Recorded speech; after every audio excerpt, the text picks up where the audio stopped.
अपने को सिलेबस के अंदर ना 2D ज्योमेट्री पढ़ना है, 3D ज्योमेट्री पढ़ना है। 3D ज्योमेट्री जनरली हम वेक्टर्स के बाद पढ़ते हैं। 2D ज्योमेट्री में ये सारा कुछ सेक्शन आता है। क्या क्या पढ़ेंगे? Coordinate system, straight line, pair of straight line, circle, parabola, ellipse, hyperbola, इन सभी को मिला के we say that it is conic section. Anyways अभी हम लोग शुरुआत करें कोऑर्डिनेट सिस्टम के साथ। जो आपने 9th-10th में पढ़ा था वही एक्स एक्सिस होता है, वाई एक्सिस होता है, और किसी भी पॉइंट की पोजीशन बताई जाती है उसके कोऑर्डिनेट्स के द्वारा, एक्स एंड वाई कोऑर्डिनेट्स के द्वारा। बहुत आसान है, बेसिक है, इंपॉर्टेंट भी है। सबसे पहली चीज़ जो हम लोग को पढ़नी है वो है डिस्टेंस फॉर्मूला। अब क्या है डिस्टेंस फॉर्मूला? वही कि भाई एक पॉइंट अपने पास है x1 y1, दूसरा पॉइंट है x2 y2, तो इनके बीच में जो डिस्टेंस है वो हम लोग एक स्ट्रेट लाइन बनाते हैं।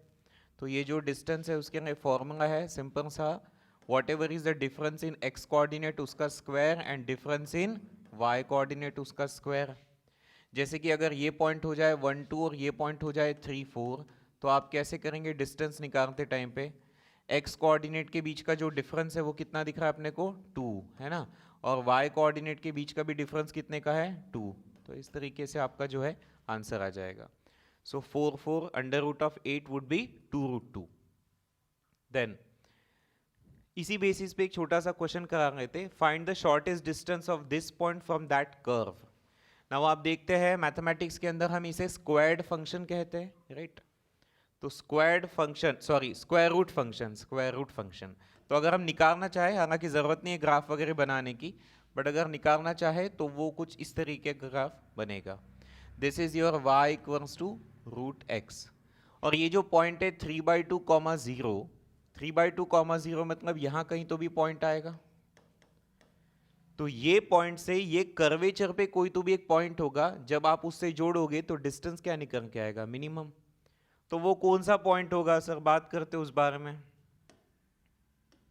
यहां पे कोई तो भी पॉइंट होगा, लेट अस कंसिडर वो पॉइंट है एक्स वाई।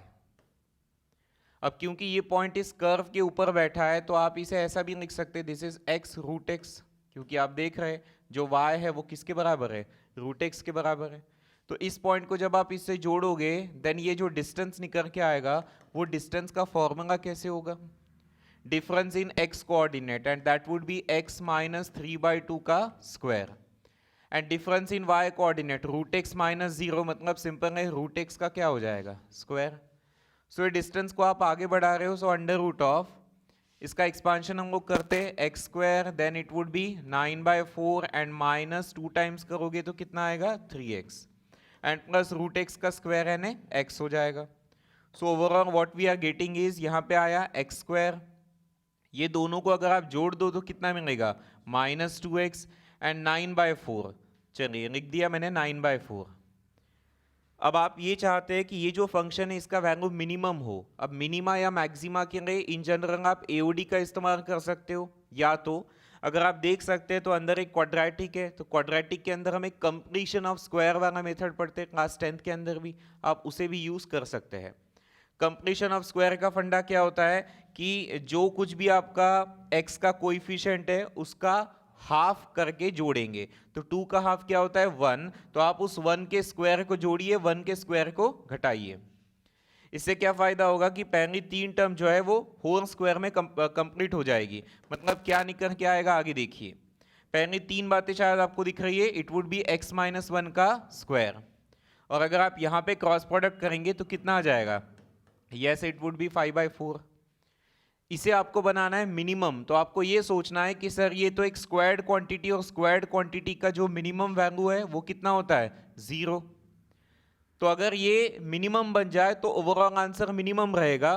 तो इमेजिन करो कि ये 0 बन जाए तो फिर आपके पास बचेगा क्या आंसर? √5/4। इसी का मतलब क्या होता है? √5/2। क्लियर है? ऐसा भी पूछा जा सकता था कि for what value of x the distance is minimum. So आप कहेंगे कि x की वैल्यू जब 1 रखूंगा तभी तो ये अचीव कर पाऊंगा ना। So for what value of x the distance is minimum? 1। Clear हो गया क्वेश्चन, है ना? It is from JEE main, recent question है, 2020 का है शायद। Then we will be speaking about section formula. Again we have the idea in the class 9 10th itself. Section formula क्या कहता है, कोई भी एक सेगमेंट पकड़िए, जैसे कि जुड़ा हुआ है ये सेगमेंट पी और क्यू पॉइंट से, इसमें इसके कोऑर्डिनेट है x1 y1 और इसके कोऑर्डिनेट है लेट्स से x2 y2। अब हमने कोई तीसरा पॉइंट माना जो कि है r, इसके ऊपर बैठा है, तो हमने देखा कि r ने पी क्यू सेगमेंट को इंटरनली डिवाइड किया है, और जब आप इंटरनली डिवाइड करते हैं तो वो जो डिस्टेंस में है ना, जो भी सेक्शंस आपके बने हैं उन सेक्शंस का कुछ ना कुछ रेशियो निकल के आएगा। लेट्स से ये अगर 2 मीटर है और ये अगर 6 मीटर है तो 2/6 कितना हो गया, 1:3 रेशियो हो गया। तो ये जो कुछ भी रेशियो है उसको हम लोगों ने माना m/n। तो अब ये r के कोऑर्डिनेट्स कैसे आएंगे सर, चलिए ये r के कोऑर्डिनेट को मैंने xy से डिनोट कर दिया। तो फंडा बड़ा सिंपल है, x की वैल्यू और y की वैल्यू निकालने के लिए आपको मानो काइंड ऑफ क्रॉस प्रोडक्ट करना पड़ेगा। क्रॉस प्रोडक्ट कैसे, m से इसको भिड़ाओ, mx2 प्लस क्या रहेगा nx1 divided by m plus n, ये जो सेक्शन बने हुए हैं उस रेशियो का एडिशन नीचे रहेगा। सेम कंटेंट y के लिए डेवलप होगा, क्या हो जाएगा my2 plus ny1 and divided by it would B m plus n। Now this is what we are speaking about is internal section formula। अब इसी internal section formula में if I say that यही वो points है P और Q with the coordinate x1 y1, और अभी उसी पॉइंट R को पकड़ा और मैंने कहा कि एक मिड पॉइंट है। अगर R मिड पॉइंट है तो फिर रेशियो क्या बनेगा, 1:1 बनेगा, और अगर ये 1:1 बनेगा तो अभी इसके कोऑर्डिनेट कैसे आएंगे, x की वैल्यू कैसी आएगी, cross product 1:x2 1:x1 upon क्या 1+1। So it's simply mid point formula, इसका भी आइडिया हम सबको होता है। तो x की वैल्यू क्या आ जाएगी, x1 plus x2 divided by 2 and y की वैल्यू आएगी y1 plus y2 divided by 2। तो ये जो मिड पॉइंट फॉर्मूला है वो ओरिजिनेट कहां से हुआ है, सेक्शन फॉर्मूला से ओरिजिनेट हुआ है। जब हम बात करते हैं सेक्शन फॉर्मूला की, तो अभी हमने पढ़ा इंटरनल सेक्शन फॉर्मूला कैसे होता है, इंटरनल की जगह सेक्शन एक्सटर्नल भी कराया जा सकता है, उसके बारे में बात करते। One more time, this is P with the same coordinate and this is Q with x2 y2 coordinates. और इसी के ऊपर अगर मैं एक्सटेंशन डाल दूं इस प्रकार का, और यहां पे अगर मैंने पॉइंट पकड़ा है R, तो हम ये भी कह सकते हैं कि R ने जो है PQ को डिवाइड किया बट नॉट इंटरनली बल्कि एक्सटर्नली।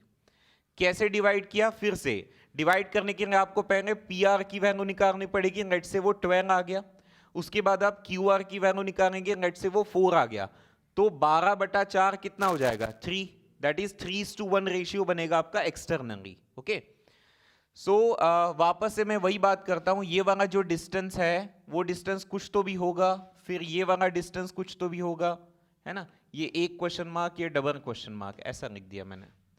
तो ये वाला जो है ये रेशियो अगर आपको दिया जाता है टू बी m/n, तो उसको मैं वापस वैसे ही पुट करता हूं m/n, जैसे लास्ट टाइम मैंने नोट किया था, और वापस फंडा वैसे ही होगा, बिल्कुल क्रॉस प्रोडक्ट टाइप का, है ना। तो कैसे रहेगा बताइए, r के कोऑर्डिनेट अगर मैंने xy माने तो x की वैल्यू कैसी आएगी बेटा, mx2 प्लस nx1, है ना, और m प्लस n, ये किसका फॉर्मूला था, इंटरनल सेक्शन का।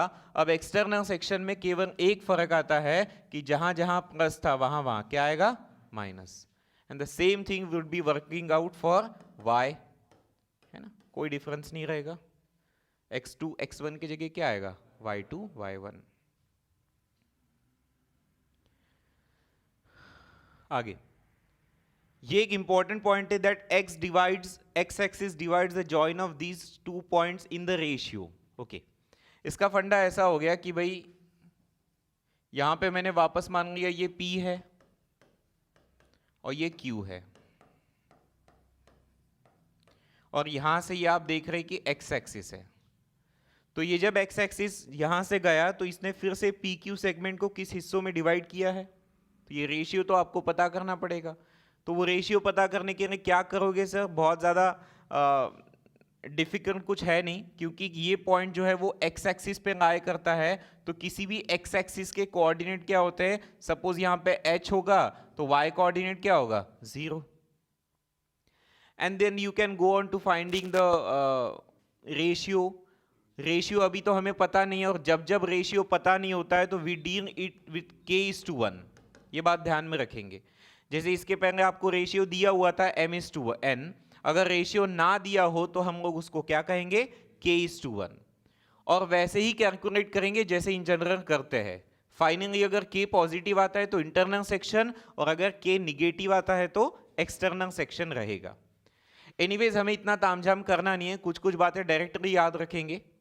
तो ये जो रेशियो है ये निकालने की जरूरत आपको पड़ेगी नहीं, आप याद रखिए, क्योंकि एक्स एक्सिस ने डिवाइड किया है इस जॉइन को, तो ये जो रेशियो बनेगा वो बनेगा y1:y2, उल्टा सोचने का। समझ में आ रहा है? एक्स एक्सिस ने डिवाइड किया y1:y2 रेशियो में। सिमिलर कॉपी पेस्ट मारता मैं y एक्सिस ने इस सेगमेंट को डिवाइड किया होता तो रेशियो बताओ क्या आता, x1:x2। क्लियर हो गया? ठीक है, आगे। जैसे कि we have a question, find the ratio in which this line divides the join of these two points. Again ये दो पॉइंट्स मैं बना लेता हूं, ये सेगमेंट ही बना लेता हूं। एक पॉइंट है आपका 3, और दूसरा अपने पास है 8, 9, और आपने कहा कि एक लाइन है, सर कौन सा लाइन है, y - x + 2 = 0। इसने इसको डिवाइड किया है, बिल्कुल सही है। तो अगर डिवाइड किया है तो डिवाइड करने के पीछे ये वाला कारण है, ये पॉइंट P है ना। तो ये पहले तो ये जज करते कि पॉइंट P होगा क्या सर। लेट्स से इसका x कोऑर्डिनेट x है, तो जो y कोऑर्डिनेट है वो कैसे निकालेंगे, क्योंकि सर पॉइंट P जो है वो इस लाइन पे बैठा है तो इस लाइन को सेटिस्फाई करेगा। तो आप सोचो कि यहां से y की वैल्यू क्या आ जाएगी, क्या आ जाएगी, x - 2।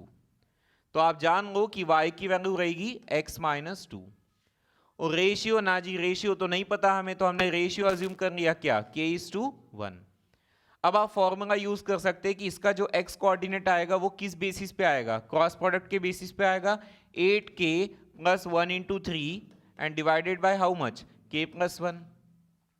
और दूसरा जो कोऑर्डिनेट है x - 2 वो भी वैसे ही आएगा, k टाइम्स दूसरा कोऑर्डिनेट कितना है 9, उसके बाद में 1 टाइम्स -1 एंड डिवीजन में again it would B k + 1। ये जो x की वैल्यू है ना वो यहां फीड कर देना। जैसे ही आप यहां फीड करोगे तो ये वाला यहां दिखेगा, तो पूरा इक्वेशन किसके फॉर्मेट में होगा, k के फॉर्मेट में होगा, यानी आपका आंसर k का आ जाएगा। वही तो आप चाहते थे।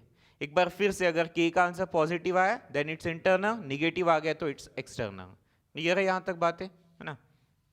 आगे, how do we find area of triangle. Area of triangle के लिए बचपन से ढेर सारे फॉर्मूलेज आप पढ़ते हैं। अभी हम किस में इंटरेस्टेड है, on the basis of coordinate geometry. So how do we do it.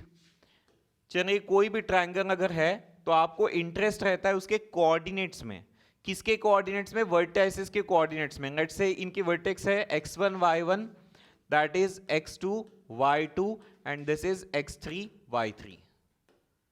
So how do you find the area of this triangle? That would be absolute value of half of determinant आपको लिखना है। Determinant solve करना सभी को आता है basic math से।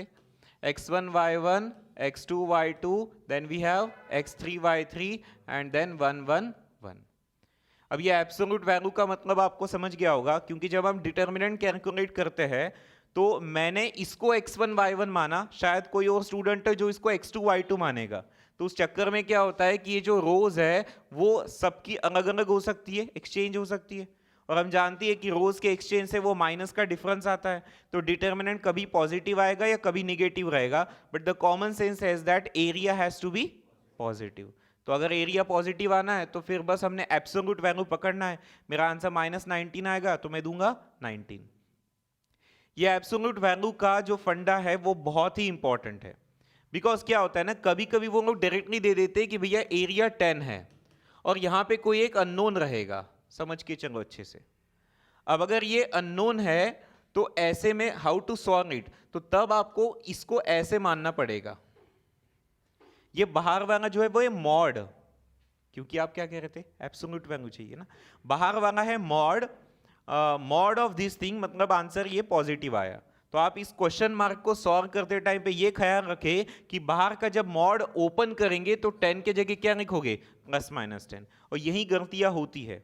बच्चा सोचता है कि एरिया 10 दिया है तो वो 10 पकड़ के सॉल्व कर बैठता है, तो he gets only one value, but आपके पास दो वैल्यूज एक्सपेक्टेड है, बिकॉज 10 के साथ साथ क्या आएगा, -10 की भी एक प्रोबेबिलिटी वहां पे बनती है। ठीक है,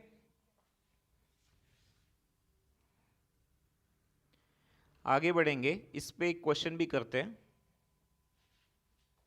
देखिए पढ़िए question. So we have this triangle ABC, पहले से दे दिया, एरिया ऑफ ट्रायंगल कितना है 1, एक कंडीशन भी साथ में दे दिया, और पूछा है कि ऐसे में सी की कितनी वैल्यूज आएगी, ये सी दिख रहा है, सी की कितनी वैल्यूज आएगी, मतलब ये ऑर्डर्ड पेयर्स कितनी बनेगी। लेट्स से एक्स की 2 वैल्यूज आई, वाई की 2 वैल्यूज आई, तो इसकी 2 और उसकी 2, ऐसे कॉम्बिनेशन में 4 टोटल वैल्यूज बनेगी सी की। गेटिंग इट, है ना। करते शुरू सर। ये जो एरिया है वो उन्होंने बताया है 1 है, बट एरिया कैसे निकालते, हाफ, है ना, हाफ। यहां पे पॉइंट्स रख देंगे 1 2, उसके बाद में कितना 3 4 X Y, and here 1 1 1। Tell me what I am missing, mod, yes. या तो फिर आप सीधा सीधा क्या करें, प्लस माइनस। तो जब भी यहां कोई अननोन है तो you begin with the plus minus of a given area. यहां से अगेन आप इसको क्रॉस प्रोडक्ट कर देंगे तो ये कितना आएगा, +-2, और अभी आप इसको सॉल्व कर सकते हैं, है ना। करिए सॉल्व, पहले 1 आएगा, 1 की रो कॉलम छोड़ो, कितना आएगा 4 - y -2, 2 का रो कॉलम छोड़ो 3 - x +1 टाइम्स कितना रहेगा 3y - 4x। Good. So in this way, अब एक बार 2 का कॉम्बिनेशन पकड़ के you will get 1 equation, then -2 का कॉम्बिनेशन पकड़ के you will get another equation. तो वो दोनों इक्वेशन यहां पे अपन बनाते। सबसे पहले 2 वाला कॉम्बिनेशन उठाता हूं, see what I have got, 4 - y -6 plus कितना 2x, and then we have 3y - 4x। So just solve it, 2 = 2। पहले तो आप बताइए कि x वाली टर्म कितनी है, 2x - 4x would be -2x, ये कितना आ जाएगा -2y, 4 और 6 -2। क्लियर, क्या हुआ बेटा, अच्छा ये +2y, बाकी सब ओके है। वैसे ही हमने ये जो 2 पॉजिटिव पकड़ा, एक निगेटिव 2 के साथ चांस बनेगा, और ये वाला साइड तो सेम ही रहेगा, तो ये साइड में क्या आएगा -2x 2y एंड -2। सो यहां पे ये दो इक्वेशन आपके जो बने हैं, इन दोनों इक्वेशन के साथ फिर आपको ये लेट से इसको और में अपन बना लेते हैं ना, क्या रहेगा बताइए, -2 इधर आएगा, मतलब इधर कौन बचा था -2x + 2y, -2 + 2 कितना हो जाएगा 4 हो जाएगा। तो एक इक्वेशन आपके पास क्या बचा है, अगर आप -2 से डिवाइड करते हैं तो कितना आएगा बेटा, x - y -2, सही है। यहां से आप बताइए x की वैल्यू क्या हो जाएगी, y -2। अरे समझ रहे हो, ये x की वैल्यू, ध्यान से सुनना, ये x की वैल्यू हम यहां रखेंगे, तो ये पूरा इक्वेशन y के फॉर्म में बनेगा। समझ रहा है, अगर ये y के फॉर्म में बनेगा, इसका मतलब ये y में क्वाड्रेटिक बनता दिख रहा है। तो अगर y में क्वाड्रेटिक बनता है तो आप सॉल्व करके देखिएगा, हो सकता है कभी कभी एक ही रूट आए, या हो सकता है 2 रूट्स आएंगे, वो आपको चेक करना पड़ेगा कि कितने रूट्स आ रहे हैं। तो इसके साथ अज्यूम करता हूं, मैं अज्यूम करता हूं कि इसके साथ मानो कितने आ गए, 2 रूट्स आ गए। सेम कंडीशन यहां से बनेगी ना, दूसरी कोई तो भी x की, वो उसको भी आप यहीं पे रखोगे, यहीं पे रखने के बाद हो सकता है कि फिर से 2 रूट्स बनेंगे, 2 और 2 कितनी वैल्यूज होगी, 4 वैल्यूज हो गई। तो अगर y की 4 वैल्यूज होती है तो करस्पॉन्डिंगली x की भी 4 वैल्यूज हो सकती है। सो ओवरऑल c की वैल्यूज कितनी बन जाएगी, 4। अरे 8 नहीं रहे, 4। Corresponding to 4 values of y, there will be corresponding to 4 values of x। अलग अलग नहीं, मैंने y के बेसिस पे x कैलकुलेट किया। तो ऐसी ऑर्डर्ड पेयर्स कितनी बनेगी, 4 बनेगी, 4 मैक्सिमम बनेगी। लेकिन वो सही में 4 बनती की 3 बनती की 2 बनती की 1 बनती, वो चेक करना पड़ेगा। कैसे चेक करोगे, सॉल्व करके, क्योंकि कभी कभी रूट्स रिपीट होते हैं ना, तो ऐसे में काउंट कम हो सकता है। आइडिया क्वेश्चन का जनरेट हो गया, ठीक है। करना क्या है, बाद में अगर मैं इसको सॉल्व करते बैठूंगा तो वो उसका कोई फायदा नहीं है आपको, ये करना आपको ये। आगे चल के बात करते हैं अबाउट एरिया ऑफ क्वाड्रिलेटरल।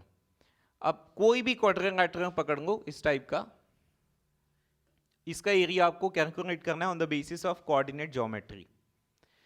तो इनके हम लोग वर्टाइसेस मानते हैं, x1 y1 और फिर x2 y2 and again x3 y3 x4 y4. Now very important over here is कि आप जो नाम दे रहे हैं x1 x2 x3 x4 वो या तो पूरे के पूरे एंटी क्लॉकवाइज होना चाहिए या क्लॉकवाइज होना चाहिए. ऐसा नहीं कि आप रैंडम लिख रहे हैं, इसको 1 नाम दे रहे हैं, इसको 2, फिर उसको 3 और इसको 4. ऐसा रैंडमनेस नहीं होना चाहिए. ठीक है, आइदर गो एंटी क्लॉकवाइज और गो क्लॉकवाइज इन दिस वे. अब मुझे इसका पूरा एरिया अगर निकालना है तो यू हैव गॉट 2 चॉइसेस. एक तो भाई साहब आप इसमें से ये बना लो और ये एक ट्रायंगल, ये दूसरा ट्रायंगल. समझ में आ रहा है? और ये दोनों ट्रायंगल का एरिया आप जानते हैं हाउ टू कैलकुलेट, उनको आप जोड़ दो तो आपका आंसर आ जाएगा. या आप इसमें डायरेक्ट भी कर सकते हैं.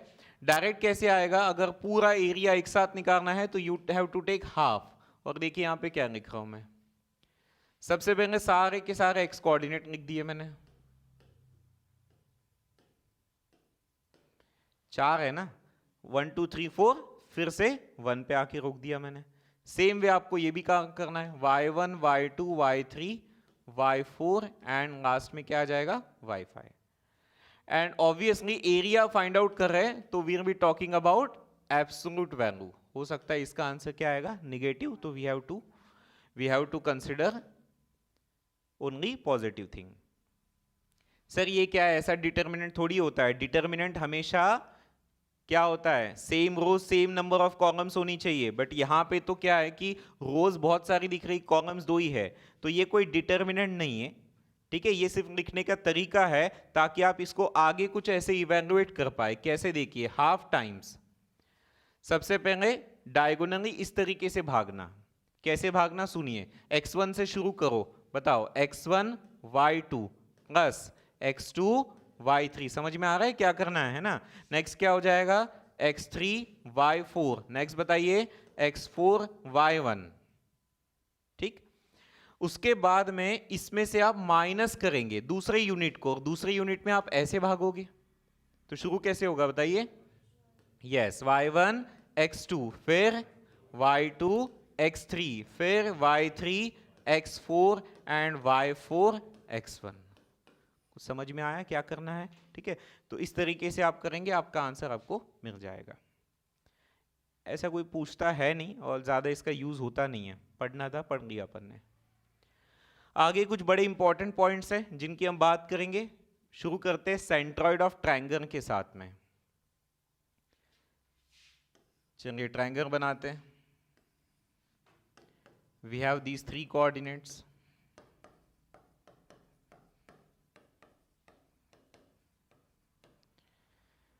इनका सेंट्रॉइड बताना है. बताइए सेंट्रॉइड का मतलब क्या होता है? Concurrence of medians. एग्जैक्टली. तो हर बार हम यहां पे 3 मीडियन बना पाएंगे. ये पहला मीडियन, ये दूसरा मीडियन और यहीं से तीसरा मीडियन बनेगा. मीडियन का मतलब अगेन वर्टेक्स से ऑपोजिट मिड पॉइंट को जोड़ा जाता है. तो ये जो पॉइंट ऑफ कॉन्करेंस है उसको डिनोट करते हैं G से, and G is said to be the centroid. इस G की एक और खास बात यह है कि G जो है आपके पूरे ट्रायंगल के एरिया को 3 बराबर एरिया में डिवाइड मारता है. 3 बराबर एरिया में डिवाइड मारेगा. कौन सा? मैं पढ़ के दिखाता हूं. फॉर एग्जाम्पल अगर इसका नाम है A, B और C, तो एक ट्रायंगल है AGB. G को पकड़ने का और 2 वर्टेक्स पकड़ने का. एक रहेगा AGB, AGC और क्या बना? BGC. अगर आप निकालोगे कि तो ये तीनों छोटे छोटे ट्रायंगल के जो एरियाज है वो क्या रहेंगे? सेम रहेंगे. ये पहला पॉइंट आपको ध्यान में रखना है. दूसरा पॉइंट ये है कि G के कोऑर्डिनेट्स कैसे निकालें, वो सबसे आसान काम है. तो G के कोऑर्डिनेट्स निकालना है तो आप ये कर सकते हो कि तीनों के x कोऑर्डिनेट्स को ऐड करो और डिवाइड बाय 3 करो. और सिंपली आई कैन से कहीं ना कहीं आप एवरेज निकाल रहे हो. ठीक है, और यहां पे सेम कंसेप्ट करना है y कोऑर्डिनेट के लिए. कोई मुश्किल काम नहीं था. पहला सबसे आसान चीज है सेंट्रॉइड. सेंट्रॉइड के बाद हमारी बात आती है, अच्छा एक क्वेश्चन कर लेंगे. लाइक आई वाज सेइंग कि आपके पास एक ट्रायंगल दिया है और किसी P पॉइंट की बात करें जिसने इस ट्रायंगल को डिवाइड किया ऐसे ताकि ये 3 एरिया बराबर आ गए. यहां कहीं पे पॉइंट P होगा, they are saying that APB, BPC, APC ये क्या है, सेम है। तो क्या हम ये मान लें कि P अपने आप में कौन है, सेंट्रॉइड है। पहला पॉइंट हमने ये क्रैक कर लिया। आगे कहते हैं कि Q कोई ऐसा ऐसा पॉइंट है और बताओ PQ कैसे आएगा। मुझे क्या करना पड़ेगा, P पहले पता करना पड़ेगा, Q दिया है और PQ आ जाएगा डिस्टेंस फॉर्मूला से। P कैसे बताओगे बताइए, हाँ 1 + 6 + 3/2 डिवाइडेड बाय 3, कॉमा फिर क्या आएगा 0 to 6 डिवाइडेड बाय 3। तो ये वाला पॉइंट और ये वाला पॉइंट Q, इनके बीच में क्या निकालना है आपको, डिस्टेंस। तो वो तो हो जाएगा आराम से, JEE 2020 का क्वेश्चन नहीं है। एक बात आपको याद रखना है, ठीक है, वो ये कि कई बार क्वेश्चंस में ऐसा होता है, मतलब एक आसान टास्क क्या होता है कि आपको वर्टेक्स दे दे और वर्टेक्स के बेसिस पे आप उनके मिड पॉइंट्स आराम से निकाल सकते हो। लेकिन वाइस वर्सा 2-3 बार ऐसा हुआ है जेई के अंदर कि आपको क्या दे रखे, उन्होंने मिड पॉइंट्स दे रखे हैं, समझ रहे ना, ये मैंने बना के रख दिया है that these are the mid points of the side, you don't know vertex. और जब तक वर्टेक्स नहीं पता रहेगा तब तक सेंट्रॉइड नहीं निकाल पाओगे। सो how do you find vertex. Vertex के एक सिंपल फंडा बताता हूं, वो मिड पॉइंट फॉर्मूला, बहुत सारे इक्वेशन बनाओ, उनको सॉल्व करो, उतना समय बर्बाद नहीं करना है आपको। वर्टेक्स के लिए सबसे आसान काम पता है क्या है, जैसे कि आप देखो इसके ऑपोजिट कौन है, x1, तो x1 को छोड़ दो, बाकी दोनों कोऑर्डिनेट को ऐड करो, उसमें से x1 माइनस करो। क्लियर हुआ फंडा। सेम इसके ऑपोजिट कौन है, y1, उसको छोड़ो, y2, y3 minus y1। Same चलिए बताइए c का फंडा क्या होगा, c के ऑपोजिट x3 y3 है, तो क्या करोगे, x1 x2 x3 माइनस करेंगे, sorry same way y1 y2 add करके 3 माइनस करेंगे। सेम हम लोग b के लिए भी कर सकते हैं। Then we will be talking about incentre. अब इन सेंटर का मतलब क्या होता है बताओ, concurrence of, yes, internal angle bisectors.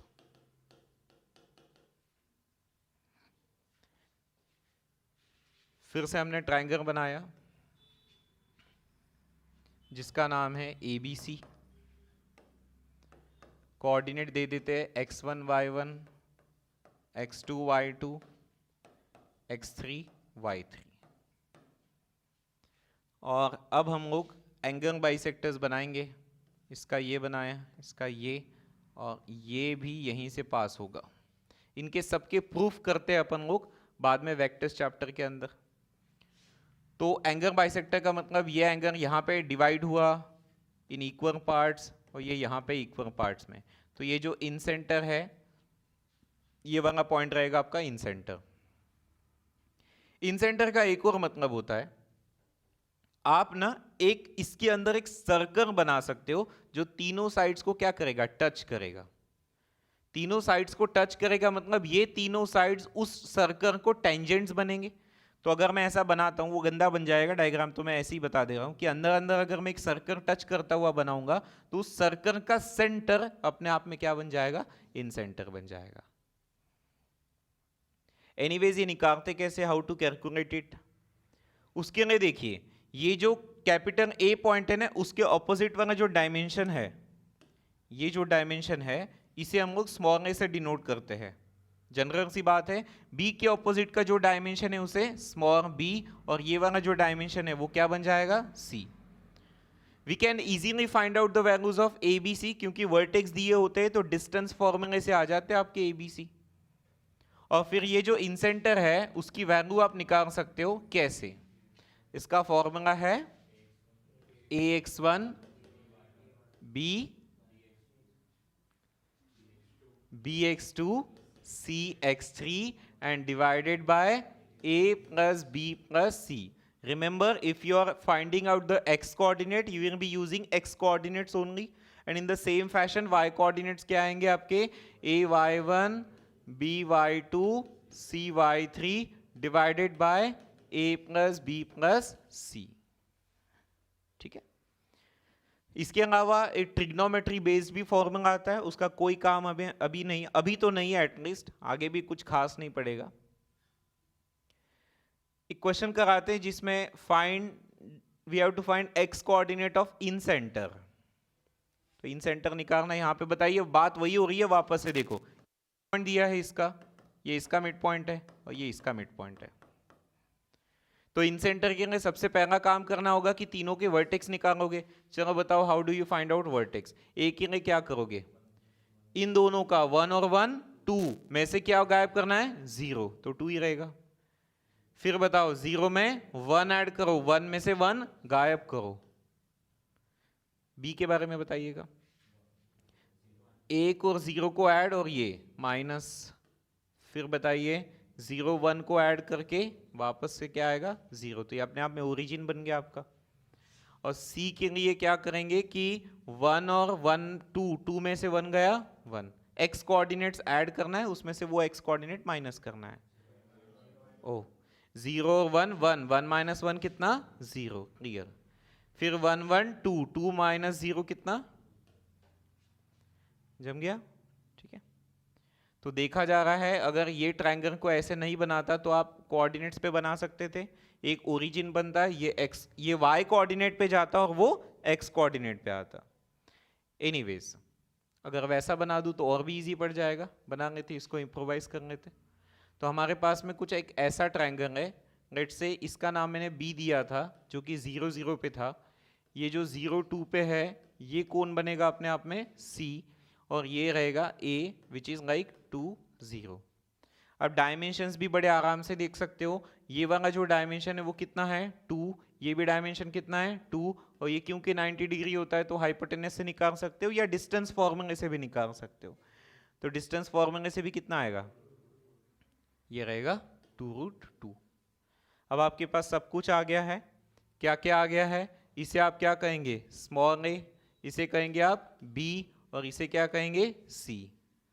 तो बताओ तो जरा x coordinate of in centre कैसे निकालोगे? इन सेंटर की वैल्यूज आपको क्या पढ़ाई थी, a टाइम्स x1। a कौन है भाई, हाँ 2, या तो ऑपोजिट आप सोचेंगे ना, ये इसके ऑपोजिट बनाया था ना अपन ने। तो बताओ 2 इंटू 2 प्लस b टाइम्स, मतलब 2√2 टाइम्स उसका कोऑर्डिनेट कितना है, 0, एंड c टाइम्स, c की वैल्यू भी कितनी है, 2, और ऑपोजिट कोऑर्डिनेट 0। एंड डिवीजन में क्या होता है, perimeter a plus b plus c। तो पेरीमीटर कितना है, 2 प्लस 2 प्लस कितना, 2√2। तो ये जो भी है y कोऑर्डिनेट में हमें कोई इंटरेस्ट नहीं है, क्योंकि उन्होंने पूछा सिर्फ क्या है, x कोऑर्डिनेट। चाहे तो y निकाल सकते थे।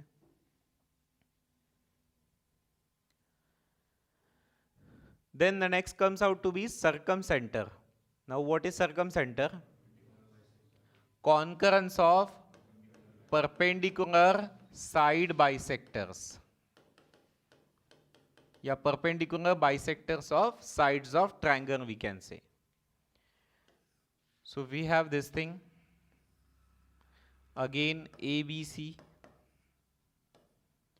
और यहां पे हम लोगों ने परपेंडिकुलर बाइसेक्टर्स बनाए साइड के इस तरीके से। बाइसेक्टर कहा मतलब ये पहला पॉइंट आया, ये देखो यहाँ पे इसको बाइसेक्ट किया, but it has to be a perpendicular bisector. And तीसरा भी ना एग्जैक्टली यहीं से पास होगा ऐसे, ये भी 90 डिग्री पे रहेगा और इसने इसको बाइसेक्ट किया, ठीक है। तो ये वाला जो भाई साहब है इसको हम लोग कहते हैं सर्कमसेंटर। लेटर से सर्कमसेंटर है, इसको डिनोट कर लिया हमने सी से, ओ से, कैसे भी डिनोट कर। सर्कमसेंटर का एक और मतलब है कि ये जो तीनों वर्टेक्स है अगर आप उनसे एक सर्कल पास कराते हैं ना, तो ये सर्कल का जो सेंटर है वो क्या रहेगा, सर्कमसेंटर। तो अब आप इसमें एक नजरिया ऐसा भी डेवलप कर सकते हो कि अगर मैं ये इसका डिस्टेंस नापूंगा ए से या बी से या सी से, तो ये सब के सब सेंटर से लेके सर्कमफरेंस तक डिस्टेंस हो गया। सेंटर से सर्कमफरेंस क्या होता है, रेडियस होता है। मतलब ये एक ऐसा पॉइंट है जो तीनों वर्टेक्स से इक्वी डिस्टेंट होता है, ठीक है। तीनों वर्टेक्स से अगर कोई पॉइंट इक्वी डिस्टेंट है तो वो क्या कहलाएगा, सर्कमसेंटर। अगर अंदर ऐसा कोई पॉइंट है जो ट्रायंगल को 3 इक्वल हिस्सों में बांटता है तो वो क्या कहेगा, सेंट्रॉइड। अरे याद आ रहा है, ठीक है। 3 इक्वल एरियाज में बांटना है तो सेंट्रॉइड, और तीनों वर्टेक्स से इक्वल दूरी मेंटेन करना है तो सर्कमसेंटर। कौन किसका कॉन्करेंस है ये आपको अच्छे से याद रखना है। फाइनली जाके अगर इसी में कंफ्यूज हो गए तो कोई फायदा नहीं रहेगा पढ़ने का। इसका कोई फॉर्मूला हम लोग नहीं पढ़ेंगे, ट्रिग्नोमेट्री बेस्ड फॉर्मूला है, but that is not useful to us in solving our questions. तो इसको अपन देखेंगे स्ट्रेट लाइन के अंदर। अभी कोऑर्डिनेट पढ़ रहे, स्ट्रेट लाइन में अपन ऐसे क्वेश्चन कवर करेंगे। Talking about ortho centre, it is simply concurrence of altitudes. Yes, altitudes का मतलब हाइट, हम सभी लोग जानते ही है। ये बन गया भाई ट्रायंगल, इसका ये जो हाइट है, फिर यहां से इस पे आपने हाइट ड्रॉप किया, पता चला वही तीसरा हाइट भी वहीं से पास होता है, तो इसे कहते हैं ऑर्थो सेंटर। जनरली उसको H से डिनोट करते हैं। इसके भी क्वेश्चंस ना अपन स्ट्रेट लाइन में ही कवर करेंगे। ये 3 पॉइंट हमने पढ़े, बराबर है। एक बार याद करके बताओ, ऑर्थो सेंटर किसका कॉन्करेंस है? एल्टीट्यूड्स का, सेंट्रॉइड, मेडियंस का, और circum centre perpendicular side bisectors का। तो ये जो नोट है ये बड़ा काम का है कि तीनों पॉइंट, जब भी आप अगर ट्रायंगल में तीनों पॉइंट खींच के निकालोगे तो तीनों के तीनों कोलिनियर रहेंगे, हमेशा कोलिनियर रहेंगे, ठीक है। और ये जो हड्डी वाला डॉक्टर है ये सबसे पहले आएगा, सेंट्रॉइड बीच में रहेगा और ये सर्कम सेंटर बाजू में रहेगा। अब ये ध्यान में रखना है कि सेंट्रॉइड ने तो ये जो सेगमेंट है जो ऑर्थो और सर्कम सेंटर को ज्वाइन करता है उसको डिवाइड कर रखा है इंटरनली, और किस रेशियो में डिवाइड कर रखा है? 2:1। बहुत ज्यादा इंपॉर्टेंट पॉइंट है, फिर से कह रहा हूं। एक आध क्वेश्चन देखते हैं इस पे, जैसे कि ऑर्थो, सेंट्रॉइड और सर्कम सेंटर सी, ये दिया है, ये दिया है, ये तो पता ही नहीं है हमें, ये नहीं पता है, और हमें बोला है कि find the radius of circum having AC as diameter. अब आप पहले तो क्या निकालो, A दिया है ना, C निकालो भाई। A और C को अगर जोड़ोगे तो AC क्या बनेगा? डायमीटर, उसका हाफ क्या आएगा? रेडियस। इतना सिंपल है। तो C कैसे निकालेंगे? यहीं पे वापस चले जाओ, ऑर्थो का वैल्यू दिया है -35, ठीक है।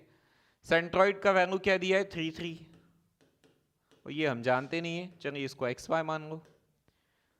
तो डिवाइड किया है सेंट्रॉइड ने, तो फॉर्मूला कैसे आएगा? उसका पहला कोऑर्डिनेट आया होगा by a cross product, so that would be 2x plus -3, है ना, 1 टाइम्स -3 एंड देन 2 + 1। और उसके बाद में जो इसका दूसरा कोऑर्डिनेट है वो भी कैसे आया होगा? 2 से पहले y एंड देन 1 से 5 एंड नीचे में क्या रहेगा? 2 + 1। तो यहां से आपका x का वैल्यू, यहां से क्या आएगा? y का value. Once you get to know xy, उसे यहां रख देना, फिर a और c के बीच में क्या आएगा? Distance formula, that would be a diameter, उसका हाफ क्या आएगा? रेडियस। ठीक है लोकस, यहां तक। चलो इसका आंसर निकालो अभी।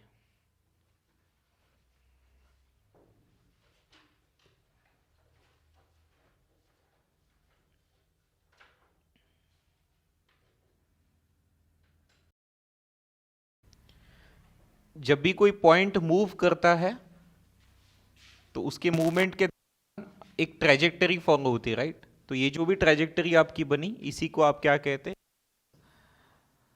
तो जब भी कभी कोई मूव करता है तो उसको अटैच कुछ सेट ऑफ कंडीशंस होती है ना। मैं कुछ एक रास्ते को फॉलो कर रहा हूं क्योंकि मुझे घर पहुंचना है, या वाइस वर्सा, मैं एक पर्टिकुलर रास्ता फॉलो करता हूं क्योंकि मुझे ऑफिस पहुंचना है। So always there are some set of conditions attach to your movements, और उन्हीं सेट ऑफ कंडीशन को लेके आपका जो भी मूवमेंट हुआ, उस मूवमेंट के द्वारा कोई तो भी एक डायग्राम बनी, कोई तो भी एक कर्वेचर डिफाइन हुआ, उसी कर्वेचर को आप क्या कहेंगे? लोकस कहेंगे। कैसे निकालते हैं लोकस? उसका काम बहुत आसान है। जैसे कि यहाँ पे दिया है, एक पॉइंट A दिया है, दूसरा पॉइंट B दिया है, दोनों जो पॉइंट्स है वो फिक्स्ड है क्योंकि इनके कोऑर्डिनेट्स देखो, a, 0 -a, 0, दोनों x एक्सिस पे बैठे हुए हैं। और आपको होगा find the locus of point P, मतलब P फिक्स्ड है या P मूविंग है? P मूविंग है, मूव करेगा तभी कुछ लोकस बनाएगा वो, such that APB is 90 degree. तो पहला क्वेश्चन है जानबूझ के इजी उठाया हम लोगों ने, जैसे कि आपका x एक्सिस हो गया, है ना, and this is let's say y axis. तो एक पॉइंट है सपोज ये a, 0, दूसरा पॉइंट है यहां पे -a, 0, और तीसरा पॉइंट है P जो कि मूव कर रहा है। अब क्योंकि वो मूव कर रहा है, या आप ये ध्यान में रखें, जिस किसी का भी लोकस निकालना होगा उसके कोऑर्डिनेट हम हमेशा क्या मानेंगे, H के। फिर आपने इन तीनों को जोड़ दिया इस तरीके से, ऐसे कुछ जोड़ दिया, और इन्होंने कहा कि ये जो ट्रायंगल APB है, ये जो APB है it has to be 90 degree always. तो यही कंडीशन है जो मैं कह रहा था, सेट ऑफ कंडीशन। तो इसके आगे बढ़ना भी बहुत आसान है। कैसे निकालेंगे, कोई कंडीशन यूज कर सकते हैं, हाँ जी, हाइपोटेनस थ्योरम यूज कर सकते हैं बेसिकली आप, या आप लोकस की स्लोप की कंडीशन भी यूज कर सकते हैं ना। जैसे हाइपोटेनस वाला आसान सा कंडीशन अगर आप यूज करते हैं तो आपको उसके अंदर ये देखना पड़ेगा कि सर यहाँ पे जो कुछ भी डिस्टेंस है AB का, उसका स्क्वायर इज इक्वल्स टू क्या हो जाएगा, AP का स्क्वायर प्लस कितना, BP का स्क्वायर, बिकॉज 90 डिग्री के ऑपोजिट ये हो गया आपका हाइपोटेनस। तो ये सारे आपके जो है डिस्टेंस फॉर्मूले से जनरेट हो जाएंगे।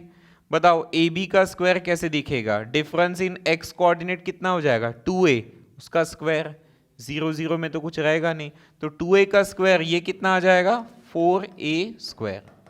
उसी प्रकार AP के बारे में बताइए, AP के बारे में हमें लिखना पड़ेगा h माइनस a का स्क्वायर प्लस k का स्क्वायर। BP के बारे में क्या लिखोगे, h प्लस a का स्क्वायर एंड देन k का स्क्वायर। ठीक है, यहां पे कहीं पे भी डिस्टेंस फॉर्मूला होने के बावजूद स्क्वायर रूट नहीं आया, बिकॉज हमने ऑलरेडी स्क्वायर कर रखा है। तो डिस्टेंस का स्क्वायर करोगे तो स्क्वायर रूट नहीं दिखेगा ऑब्वियसली। अब यही है आपका फाइनल आंसर। फाइनल आंसर मतलब क्या कि 4a स्क्वायर, इसमें h square a square minus 2ah k square, आगे क्या चल रहा है, h square a square plus 2ah and साथ में फिर से है k स्क्वायर, जहां पे ये कंटेंट तो कैंसिल हो ही जाएगा।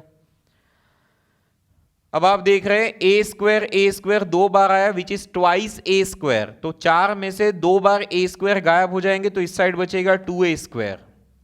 और क्या दिखता है, h और h स्क्वायर जुड़कर हो गया 2h स्क्वायर, इधर क्या हो गया, k स्क्वायर जुड़कर 2k स्क्वायर। अगेन आप 2 से डिवाइड मार सकते हो, डिवाइड मारोगे तो उधर क्या दिखेगा, h स्क्वायर k स्क्वायर, और इधर क्या दिखेगा, a स्क्वायर। जब जब आपको लोकस निकालने बोलता है तो मैंने आपसे वही कहा है कि लोकस के लिए उस पॉइंट के कोऑर्डिनेट क्या मानेंगे, h के, और फाइनल आपको एक ऐसा इक्वेशन डेवलप करना है using given set of condition. Set of condition हमने यहां पे क्या यूज किया, हाइपोटेनस थ्योरम को यूज किया। Using given set of condition आपको एक ऐसा इक्वेशन डेवलप करना है जिसमें h k के अलावा सिर्फ कांस्टेंट होने चाहिए, बाकी कोई नहीं है। यहां पे h k के अलावा कांस्टेंट बाकी कोई नहीं है। यही आपका फाइनल आंसर है। आंसर देते टाइम पे इस h को आप x से रिप्लेस करें, k को y से रिप्लेस करें, जैसे कि आप देख रहे हैं this is x coordinate, y coordinate, तो उतना आप लिख के रखें। So this will define an equation for you. This is nothing but the equation of circle. जल्दी हम लोग सर्कल पे आने ही वाले हैं। नेक्स्ट क्वेश्चन, अगेन एक ट्रायंगल है जिसमें 2 वर्टेक्स दिए हैं, तीसरे वर्टेक्स का आपको लोकस निकालना है। It's already given that the perimeter is equals to 4। तो सर ऐसा है कि जिसका लोकस निकालना है उसको तो हम लोग h के से ही डिनोट करेंगे। अब बात रही लोकस की, तो लोकस का मतलब यही होता है कि सर o से a का दूरी, o से p का दूरी और AP, मतलब तीनों साइड की जो वैल्यूज है उनका एडिशन आपका 4 आएगा। तो बताइए अब OA कितना होगा, O और A के बीच में आपको बड़े आसानी से दिख रहा है कितना डिस्टेंस है, 1। और P के बीच में आप डिस्टेंस निकाल सकते हैं, कितना आएगा, h square plus k square का under root, it is distance, है ना।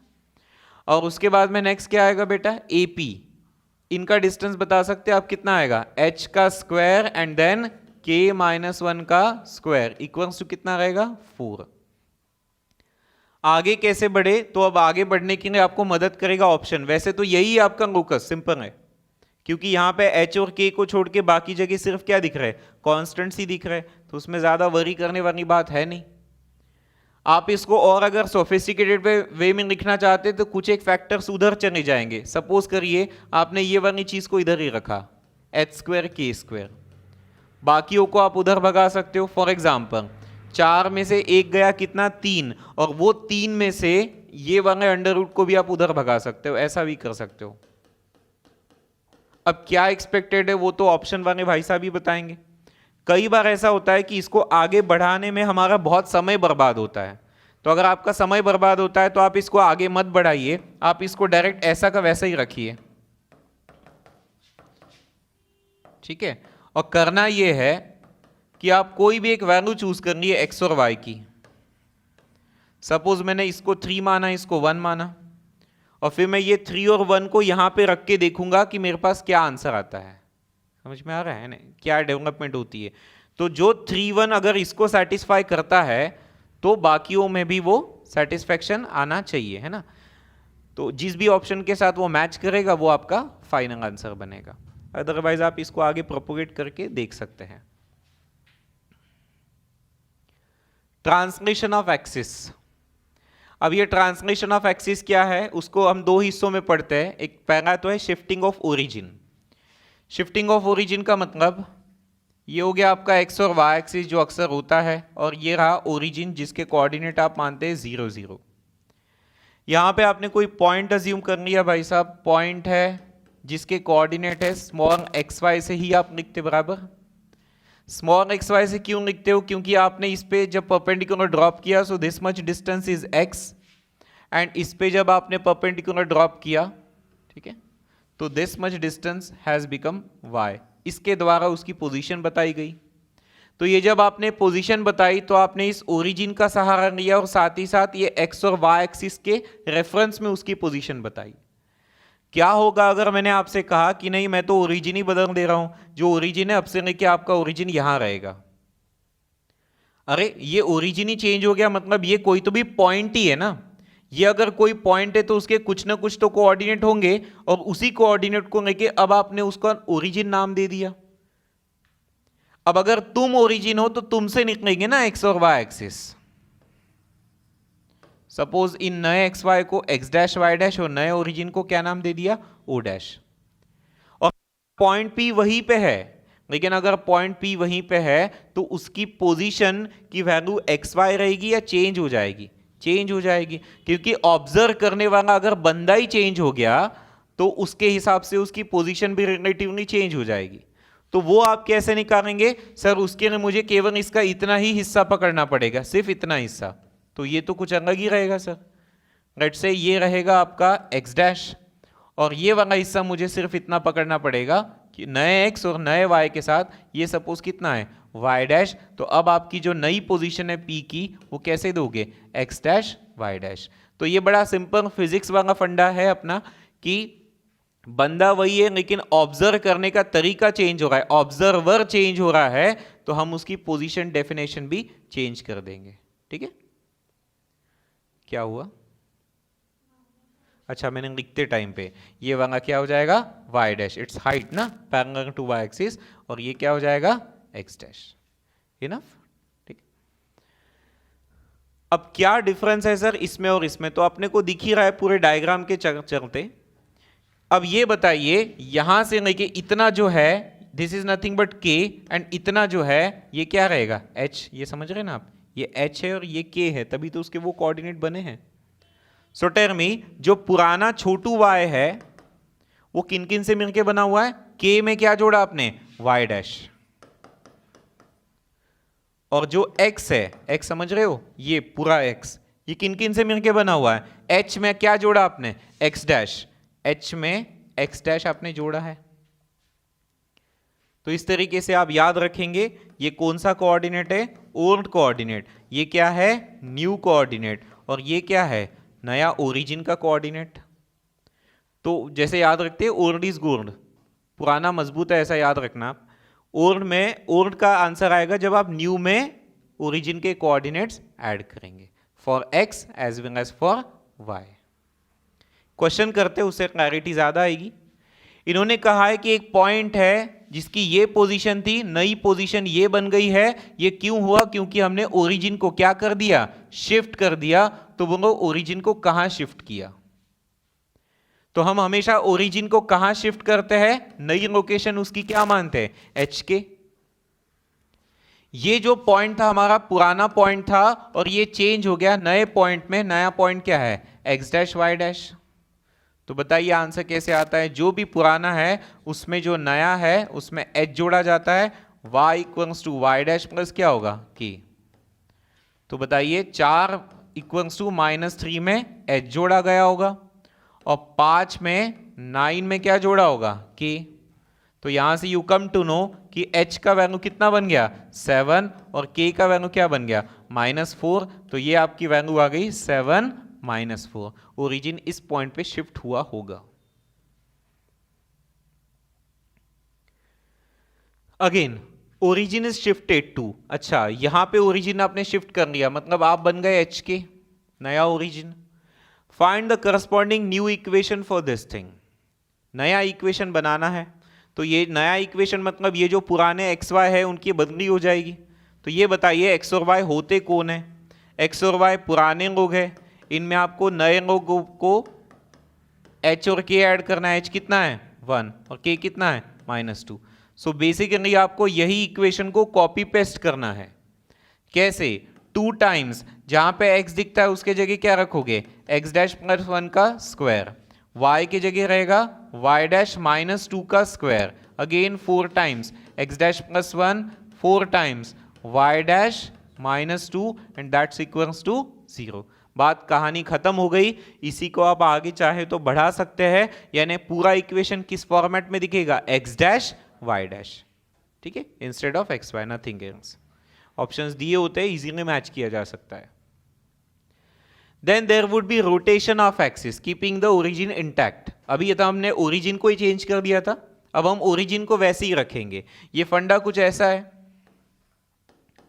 This is x axis and y axis and this is origin. अब हमने कहा कि ये सिस्टम को ही रोटेट कर दीजिए।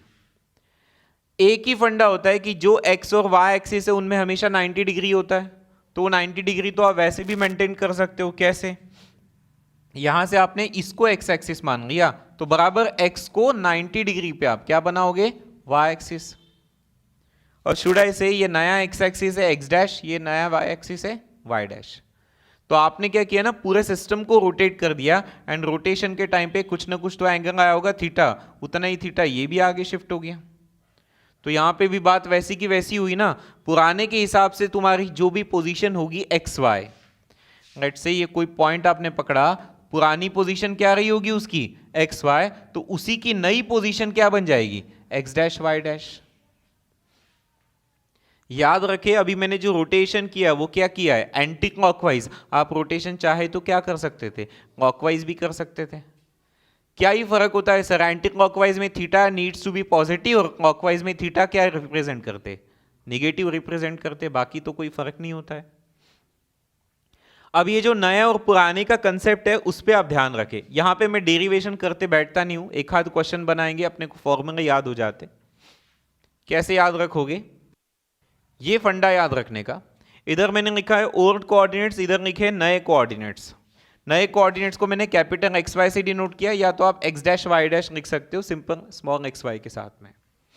और यहां पे मैंने लिख दिया कॉस थीटा साइन थीटा, यहां पे रखा है minus sine theta cos theta. याद रख सकते हैं आप सी एस और माइनस एस सी के तरीके से।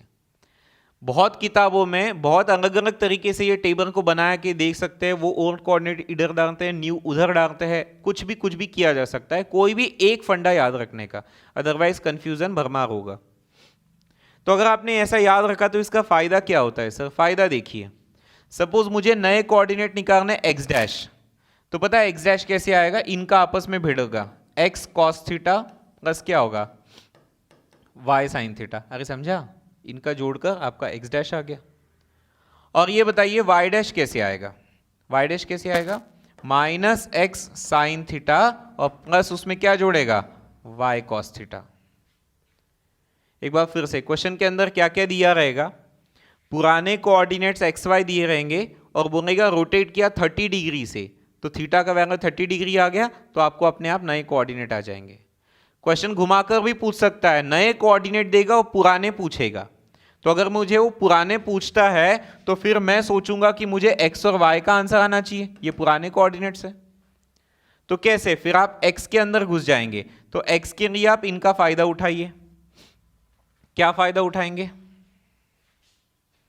अरे x के लिए कैसे आएगा बताइए, x dash cos theta minus y dash sine theta, clear. और y का वैल्यू कैसे आएगा, x dash sine theta and plus y dash cos theta. समझ गए? तो जो चाहे वो हम लोग इस तरीके से अचीव कर पाएंगे। क्वेश्चन देखते हैं। Axis is turn through this tan inverse of 2, मतलब जो आपका एंगल है थीटा वो दिया है इन्होंने tan इनवर्स ऑफ 2। इसका मतलब tan थीटा की वैल्यू क्या हो गई बेटा, 2। या आप ऐसा लिख सकते हो कि tan थीटा की वैल्यू सर हो गई 2/1। आप चाहे तो यहां से जो भी बनाना है बना सकते हो, साइन थीटा कॉस थीटा। पता है ना साइन थीटा कैसे बनाते हो, ऊपर में लिखोगे 2 और यहाँ पे ऊपर में लिखोगे 1, और फिर 2 का स्क्वायर 4, 1 का स्क्वायर 1, 4 और 1 5, 5 का अंडर रूट 5, वो लिख देने का नीचे। ठीक है, सिंपल स्ट्रेटेजीज होती है। तो एक तो हमने ये सारा तामझाम बना के रख दिया। Find the new equation corresponding to this equation. यहां पे पुराने एक्स वाई पढ़े, आपको इसमें चेंज किस में करना है, एक्स डैश वाई डैश में करना है। तो हम लोगों ने टेबल को याद किया, हमने कहा सर इधर ओल्ड कोऑर्डिनेट्स रखते हैं, इधर न्यू कोऑर्डिनेट्स रखते हैं। कौन है, एक्स डैश वाई डैश, और इधर कौन होते हैं, एक्स वाई। याद होगा यहाँ पे सी एस और यहाँ पे माइनस एस सी। अच्छा सी एस वो सब दिया है अपने पास में तो रख देते। बताइए वैल्यूज क्या है, c का वैल्यू है 1/√5 रख दिया, और उसका वैल्यू है 2/√5, तो यहाँ पे क्या आएगा -2/√5। अभी आप C S minus S C देखना बंद करें और इन नंबर्स को देखें बस। तो बताइए नया कोऑर्डिनेट नहीं, अपने को क्या निकालना पड़ेगा, पुराना एक्स वाई निकालना पड़ेगा, बराबर है ना। क्योंकि ये एक्स वाई को रिप्लेस करके अपने को क्या दिखना चाहिए, एक्स डैश वाई डैश। तो रिप्लेस किसे करना है, एक्स और वाई को रिप्लेस करना है। तो बताइए एक्स कैसे बनेगा, बनेगा 1/√5 एक्स, और क्या आएगा -2/√5 वाई। कुछ गड़बड़ किया, एक्स डैश वाई डैश। ये देखो एक्स की वैल्यू चाहिए तो इनके जुगाड़ से आएगा, और सेम वे बताइए y डैश की वैल्यू क्या बनेगी, सॉरी y की वैल्यू क्या बनेगी 2/√5 x dash, and then it would be 1/√5 y dash. तो जहां जहां पे आपका x और y है उनके जगह ये x और y जहां जहां पे दिख रहा उसमें सब कुछ ये उठाकर आपको रखना पड़ेगा, तब जाके आपका इक्वेशन बनेगा।